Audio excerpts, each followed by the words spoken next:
Στο προηγούμενο επεισόδιο, ο Ντότζι διέδοξε τους πάντες να κάνουν επίθεση στο Ραϊόγκα. Όλη επίθεση στον πόντι.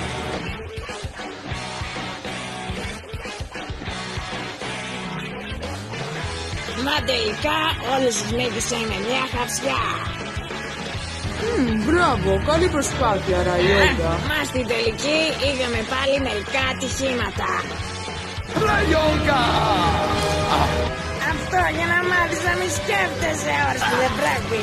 Τι θα γίνει άραγε αμέσως μετά? Τι απέγινε ο Τζίνκα?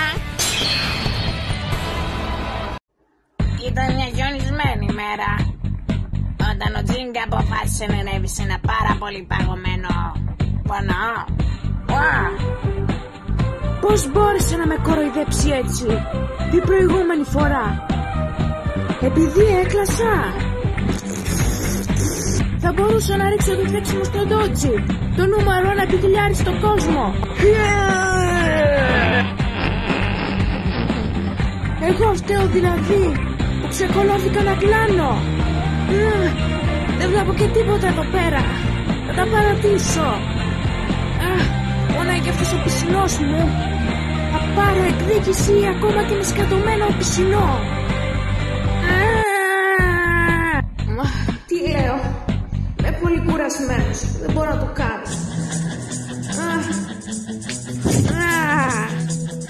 Δεν έχω δύναμη να σταθώ.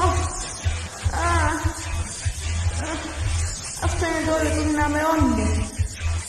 Τζίνκα! Κάποιος μίλησε.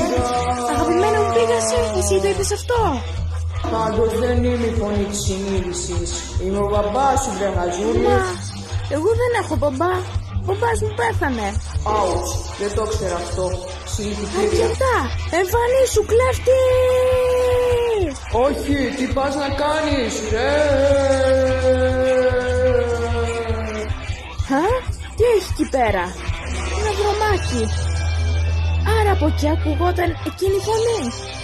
Τι μέρος είναι αυτό? Δεν είναι κανένας εδώ. Αχ, τι είναι αυτό? Άνοιξε το σεντούκι και διάβασε προσεκτικά. Ναι, μάλιστα.